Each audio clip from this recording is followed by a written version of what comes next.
Advertencia. Las opiniones y artículos difundidos en este canal son exclusiva responsabilidad de sus autores y no comprometen al canal GLP Automotor en su contenido. Hola, bienvenidos una vez más a su canal GLP Automotor, el primer canal del autogas en Colombia. Hoy vamos a hablar de lo que yo he denominado la efervescencia del hidrógeno verde en la movilidad colombiana y de lo cual tenemos que tener mucho cuidado. Resulta que el gran escritor español Jorge Agustín Nicolás Ruiz de Santayana y Borrás mencionaba una frase que decía: quien no conoce la historia está condenado a repetirla. Yo agregaría: y está también condenado a cometer los mismos errores innecesarios del pasado. Esa frase célebre, otros historiadores la atribuyen al expresidente argentino que gobernó entre 1874 y 1880, el señor Nicolás Avellaneda. Lo que él hizo fue introducir la palabra su en la frase, y entonces quedó: quien no conoce su historia está condenado a repetirla. Nosotros tenemos que recordar que en la historia del motor de combustión interna, el primer motor de combustión interna fue precisamente un motor a hidrógeno. Aquí lo vemos. Ya en los años 40 el hidrógeno se estaba utilizando como combustible en el primer vehículo que desarrolló el señor estudiante de ingeniería en ese momento, Roger Billings, en los Estados Unidos. En los años 60 la Electrovan de General Motors y lo que fue las primeras fuel cells para autos, también diseñadas por el señor Robert Billings, al que llamaban el doctor hidrógeno. Todo esto lo hemos dicho ya en varios videos que ustedes pueden revisar en GLP Automotor, está dicho toda esa historia. Ya en los años 90 el desarrollo de las primeras fuel cells en Europa y el uso del hidrógeno para quemarlo dentro de un motor de combustión interna ya lo tenía BMW con el Hydrogen 7 y Mercedes-Benz con el Necar, que fue van y fue automóvil. Y aquí abajo podemos ver el consumo de combustible, una tabla de ese BMW. En ese momento utilizar gasolina en litros por cada 100 kilómetros gastaba 13,9, mientras que en hidrógeno gastaba 50 litros por cada 100 kilómetros. Y la autonomía en millas por galón, galones británicos o llamados galones imperiales, que es la segunda columna, en gasolina 20,3 y en hidrógeno 5,6 millas por galón.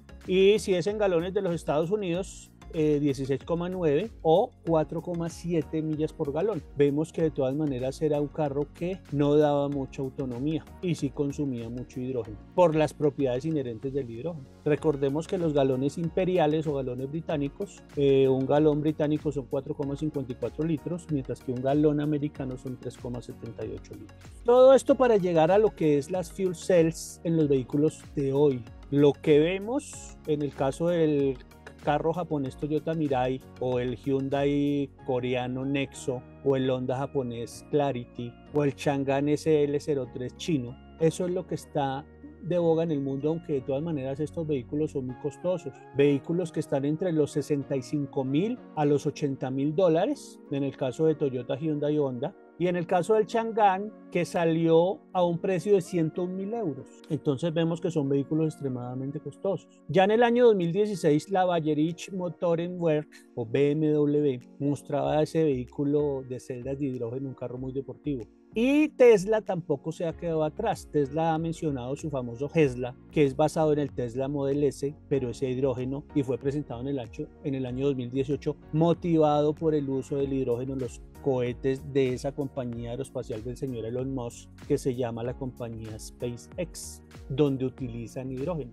Y recientemente, el 18 de octubre de este año, en el Salón de París se presentó el vehículo a hidrógeno Optium Machina Vision, que es un vehículo francés desarrollado y diseñado por un ex corredor de vehículos llamado Olivier Lombard, construido en la ciudad de Vernon. La compañía Optium va a estar disponible en el 2026 para el mercado mundial. Es un vehículo de 500 caballos y 1.000 kilómetros de autonomía. Ellos se autodenominan el auto más lujoso de hidrógeno. Por el lado de los camiones, con hidrógeno Europa, las principales compañías fabricantes de camiones están trabajando en los que son fuel cells y también en combustión de hidrógeno. esas compañías como Iveco, Daimler, MAN, DAF, Scania, Volvo, Volkswagen y Renault, que es donde está toda la industria camionera de Europa, están trabajando precisamente en eso y llevan muchos años trabajando en eso. Pero esa combustión de hidrógeno lo están trabajando con el hidrógeno contenido en forma de amoníaco verde, en forma de metanol verde o en forma de metano renovable. Todos estos compuestos tienen más hidrógeno que la misma molécula del hidrógeno y son producidos a partir de la molécula de hidrógeno. Permite un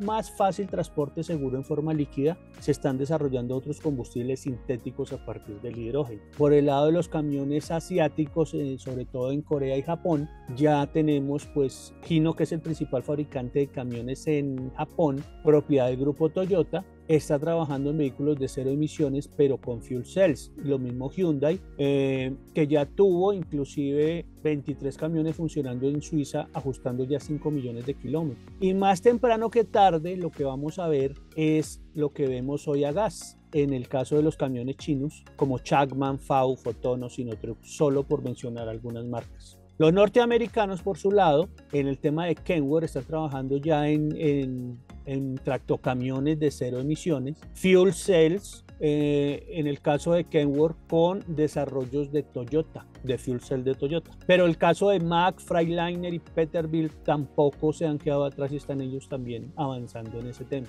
En Canadá está la empresa Westport Fuel System, que desde 1995, en conjunto con la Universidad de British Columbia, está en investigaciones conjuntas en el tema de poder utilizar hidrógeno. Ellos han sacado en el año 2018 un sistema que se llama H2HPDI, que es Hydrogen High Pressure Direct Injection o inyección directa de hidrógeno en la cámara de combustión, basados en su equipo HPDI para gas natural licuado. Ellos montaban esto con muy buenos resultados y pues trabajos que han hecho desde el año 95, son muchos años para poder llegar a esto. Inclusive ya han desarrollado inyectores de hidrógeno de nueva generación basados precisamente en sistemas de inyección directa de gas, del sistema HPDI de gas. Básicamente el inyector tiene dos salidas dentro del cuerpo del inyector, uno por donde sale un diésel, una pequeña cantidad de diésel, que es el piloto, que es el con que enciende el combustible primario, que es gas natural, o puede ser hidrógeno.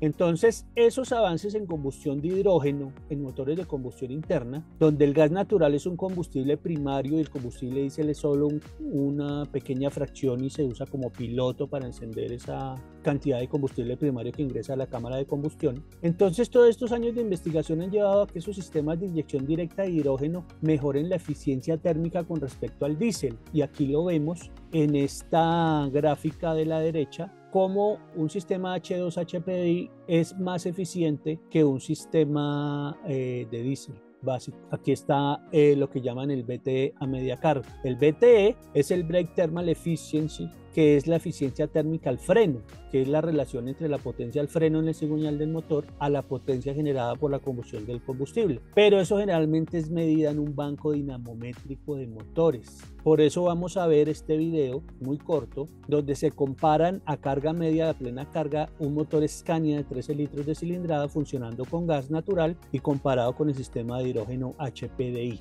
Y así es como se hacen las pruebas, en un banco de motores, midiendo todas las variables. Entonces vamos a ver el video.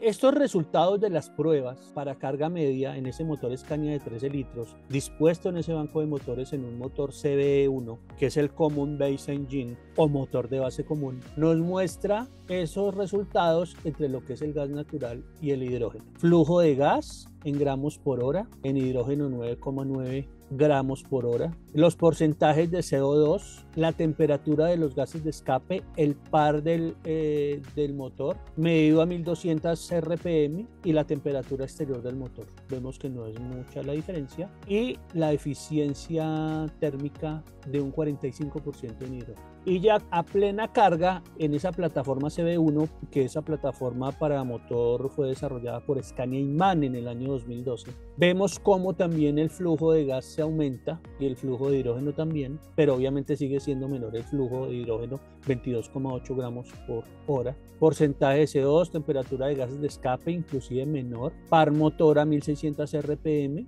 temperatura exterior de los gases de escape y la eficiencia. Ustedes dirán de pronto, ¿por qué en hidrógeno la eficiencia bajó? Pues sencillamente, como vemos en la curva de la izquierda, esas son unas curvas características de motor, la curva de potencia, la curva de par motor y la curva de consumo de combustible. Esas no son las curvas de este motor en particular, de estas pruebas, que uno las podría fabricar de acuerdo a los datos obtenidos, pero lo que quiero es que vean que de todas maneras las curvas de potencia o de par motor son curvas que van decreciendo también desde un máximo. Entonces, así se tenga a plena carga un valor determinado de potencia, no quiere decir que sea el punto de más eficiencia. Entonces, ¿por qué los resultados con hidrógeno arrojan CO2? Ustedes dirán, pero ¿eso acaso no es un combustible limpio que no debería tener CO2 en su proceso de combustión? Pues sencillamente pueden haber varias cosas. Primero, las pruebas pudieron haberlas hecho primero con gas natural y al hacerlas con hidrógeno posteriormente se evidenciaron en forma de CO2 ciertas tasas de hidrocarburos. Eso puede ser una razón. O segundo, que el hidrógeno no era verde y tenía impurezas. Recordemos que para poder detectar impurezas en el hidrógeno en partes por billón se deben utilizar detectores selectivos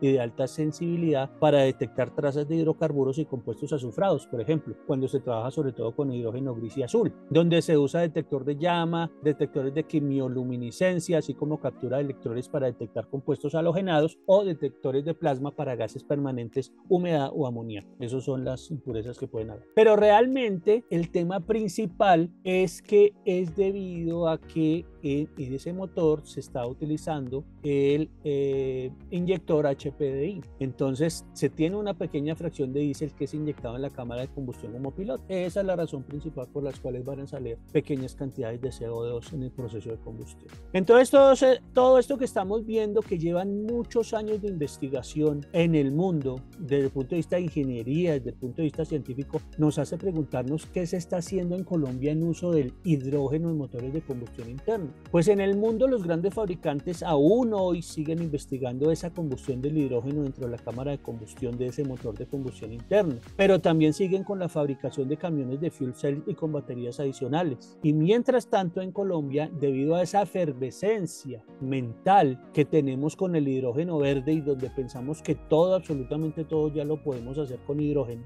entonces resulta que ya estamos realizando conversiones duales diésel-hidrógeno utilizando blending en porcentajes elevados. Se ha hablado hasta porcentajes del 30% de hidrógeno. Y ahí lo que estamos haciendo es queriendo desconocer toda esa historia y todos esos trabajos realizados en el mundo a través del tiempo, ignorando que la combustión del hidrógeno de todas maneras promueve la formación de los óxidos de nitrógeno, que las altas temperaturas de la combustión del hidrógeno ocasionan. Entonces el llamado que estamos haciendo desde GLP Automotor es que por favor no ignoremos los trabajos realizados en el mundo a través del tiempo, no desconozcamos la formación de esos NOx que esas altas temperaturas ocasionan cuando utilizamos ese hidrógeno, y realmente lo que estamos haciendo en la admisión del aire, porque ese hidrógeno lo están suministrando antes del turbo, eso ocasiona un gradiente térmico elevado en el gas hidroxi, que es lo que realmente está entrando a la cámara de combustión, y como consecuencia estamos disminuyendo no solo la eficiencia volumétrica, sino también estamos ocasionando problemas inherentes a este gas hidroxi que ya hemos hablado en videos anteriores. Por favor, revitámonos a esos videos de GLP Automotor donde hablamos del gas hidroxi, de esa combustión prácticamente incontrolada. Entonces, altas temperaturas, eso es promotor de formación de NOx. Como tenemos esa mezcla descontrolada, no va a ingresar esa cantidad de hidrógeno que pensamos que estamos ingresando debido a las fugas del hidrógeno, debido a esa alta permeabilidad y a esa alta difusividad que este gas tiene. Eso se puede presentar en el recorrido desde donde se está inyectando antes del turbo hasta la cámara de combustión. Estamos hablando de las empaquetaduras del turbo, estamos hablando de que hay retorno del hidrógeno hacia el mismo filtro de aire en contraflujo debido a esa alta volatilidad del hidrógeno. Y adicionalmente el turbo, que sabemos que aumenta la temperatura de esa mezcla aire-hidrógeno, y si no tenemos un sistema de enfriamiento posterior, un intercooler entre el turbo y la cámara de combustión, pues se va a fomentar la formación de esos NOx. Y resulta que el turbo se puede dañar antes de lo previsto. E inclusive estamos promoviendo esa difusión del hidrógeno al interior del metal del turbo. Estas carcasas de los turbos son porosas desde el punto de vista de la metalurgia a nivel microscópico. Son manufacturados en fundición de metal y las aspas al interior de la turbina pueden llegar a sufrir desgaste por el fenómeno conocido como cavitación, porque se está generando una turbulencia que esa mezcla por un lado de aire y por otro de hidrógeno va a conllevar. La cavitación es un fenómeno que se da en las turbinas. Entonces, después cuando se dañe el turbo, en esas pruebas que están haciendo, pues muy probablemente le van a echar la culpa al turbo, desconociendo que el que originó esas fallas en el turbo fue precisamente el mismo hidrógeno. Entonces ese desconocimiento nos está llevando a que tengamos mucho cuidado. Los motores para funcionar con hidrógeno en su cámara de combustión son motores trabajados mecánicamente en sus procesos de fabricación, con aleaciones de aceros y aluminios especiales y con los respectivos tratamientos térmicos en piezas críticas, donde el hidrógeno puede producir difusión en el metal, fragilizándolo, como en el caso de los asientos de válvula, cabezas de pistón y camisas, entre otros elementos. Adicionalmente, el almacenamiento del hidrógeno. Si estamos usando cilindros tipo 1 en acero, estos deben ser aceros inoxidables, preferiblemente austeníticos al manganeso, aceros 304 316 con aleaciones de molibdeno, o de tipo 3 en aluminio cuando el hidrógeno se almacena licuado o comprimido a bajas presiones. Cuando utilizamos cilindros tipo 4 en material compuesto de fibras plásticas poliméricas y fibras de carbono como el composite para hidrógeno en forma de gas comprimido para uso automotor. Si definitivamente vamos a usar cilindros metálicos en los ciclos de fatiga de expansión y compresión a altas presiones, estos deben tener especificaciones superiores a los cilindros normales de gas natural comprimido. Usar un cilindro de gas natural comprimido para almacenar hidrógeno, así sea a presiones de 400 bares o menos, pone en riesgo la integridad del cilindro mismo, ya que se va a fatigar más rápido, y si estaba diseñado, por ejemplo, para 1.000.000 de ciclos, puede durar menos de la mitad de ciclos de compresión o descompresión. Entonces, los cilindros de GNC no son para almacenar hidrógeno. Entonces, ¿para dónde va la combustión del hidrógeno en motores de combustión interna? La industria mundial de camiones en el tema del hidrógeno la está apostando a las fuel cells. En otros casos donde se debe realizar combustión con hidrógeno, están optando por los llamados hydrogen carriers o portadores de hidrógeno como el amoníaco o el metanol, y se están realizando otras investigaciones de otros portadores orgánicos líquidos de hidrógeno cuya manipulación y transporte en forma líquida sea más económica, fácil y segura. Lo vamos a ver muy pronto, sobre todo en Japón y en motores de barcos y maquinaria en camiones y buses, en donde se pueda distribuir en estaciones de suministro ya existente a un precio cómodo. Montar una estación de llenado de combustible hidrógeno para uso vehicular es muy costoso, lo que se llaman las HRS, Hydrogen Refueling System. Una hidrogenera, o sea, el sitio donde se origina el hidrógeno, donde lo producimos, más el sitio donde lo dispensamos, puede estar del orden de los 40 a los 90 millones de dólares, dependiendo del tamaño y capacidad del proyecto. O sea, estamos contando con las fuentes de energía renovable, si es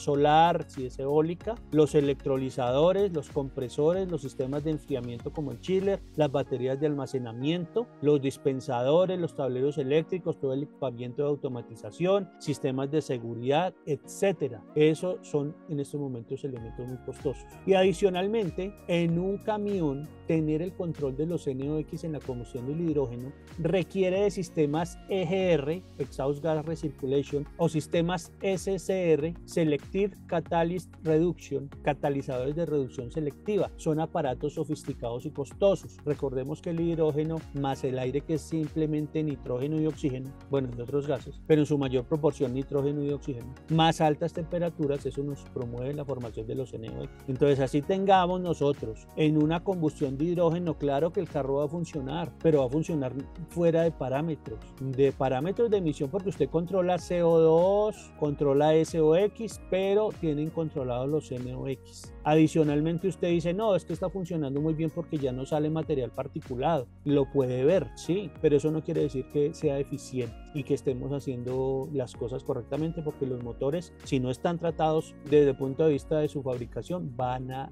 dañarse. Por eso, en lo que ya habíamos mencionado en la revista, la famosa escalera de Liebridge del hidrógeno, y ya con todos los costos analizados, mencionaban en la parte final de la escalera, en la parte G roja, los sistemas de transporte no son todavía competitivos para ponernos a hacer sistemas de transporte diferentes en hidrógeno con sistemas de combustión, ni siquiera con fuel cells son todavía competitivos. Por eso abajo en la parte izquierda hablan de que es preferible utilizar amoníaco o otros e-fuels en vez de suministrar hidrógeno gaseoso o líquido. Entonces, volvemos a decir, pensemos en que ya el mundo, las investigaciones, los científicos, los ingenieros han recorrido un camino, y un camino que no ha sido corto, estamos hablando desde los años 40. Entonces no repitamos ese camino lleno de errores. Por eso pedimos prudencia, por favor. Hacer conversiones al parque automotor colombiano con hidrógeno es absurdo al no existir infraestructura de suministro, al no existir reglamentos técnicos que avalen las conversiones. No tenemos todavía los conocimientos de las consecuencias técnicas que este gas ocasiona en los motores actuales. Para las conversiones del parque automotor colombiano está el GNV y el AutoGLP, y hay que usarlos de manera sensata en la transición energética de la movilidad en nuestro país. La tecnología con hidrógeno verde de fuel cells o de combustión de hidrógeno va a llegar en su momento, pero va a llegar con equipos originales de fábrica, lo que llamamos OEM. Entonces no nos apresuremos en eso. Tenemos combustibles de transición. El gas es un combustible de transición, y recordemos que el hidrógeno sigue lo que hemos llamado la ley de la cosecha, donde usted tiene que sembrar la semilla y esperar a que la planta crezca, tiene que regarla. Entonces nosotros tenemos que hacer normatividad en hidrógeno, hacer cultura del hidrógeno y muchas otras cosas que lo podemos utilizar en cosas que sí son competitivas en la industria, para descarbonizar la industria. Por ejemplo, las térmicas las podemos primero gasificar con gas natural o con GLP, y después las podemos gasificar con hidrógeno. Podemos generar electricidad, que es un tema que tenemos unos problemas de suministro de electricidad en ciertas zonas, entonces eso también lo podemos hacer con hidrógeno. Hay muchas cosas que podemos hacer hoy con hidrógeno verde, pero nos va a tomar un momento de tiempo, unos años, mientras llegamos al uso del hidrógeno en el parque automotor. Ni siquiera así hubiera los recursos para montar infraestructura de suministro, los vehículos a hidrógeno son muy costosos. Tener un vehículo de fuel cells hoy puede estar en el orden fácilmente de unos 500 o 600 millones de pesos por vehículo. Ya vemos los costos y vemos el valor del dólar tan alto, entonces facilito puede llegar a unos 600 millones de pesos un solo automóvil. Entonces aterricémonos por favor en ese tema. ¡Hey! Este video no está patrocinado. Si quieres patrocinar el próximo video, escríbenos al email o a nuestro número de WhatsApp.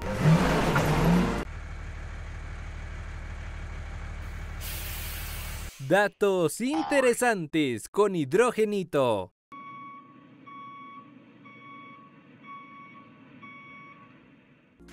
Aterricemos con el hidrógeno verde. Si fuese posible que hoy absolutamente todo en el planeta funcionara a partir del hidrógeno, solo descarbonizaríamos un 30% de las emisiones globales de CO2. La industria del hidrógeno verde está en sus inicios y aún en el mundo no es competitiva por sí sola. Se estima que en Europa el costo de producción del hidrógeno verde en el año 2050 sea del orden de los $1,7 por kilogramo. Obviamente, el kilogramo de hidrógeno en el dispensador de la estación de suministro HRS será más costoso por los procesos adicionales. Hoy por hoy, producir 1 kilogramo de hidrógeno verde en Colombia y colocarlo en un dispensador para auto, produciéndolo in situ, está alrededor de los $28 por kilogramo. Oye, ¿deseas pautar en nuestra revista? ¿Qué estás esperando? ¡Comunícate con nosotros! Muchas gracias y nos vemos en el próximo video. Ten en cuenta suscribirte a nuestro canal de YouTube. Deja tu like para seguir subiendo contenido. Además, déjanos en los comentarios las dudas que tengas y las responderemos en el próximo video. Síguenos en Instagram y en nuestra fanpage de Facebook como @glp_automotor para conocer las novedades del canal, próximos invitados y eventos.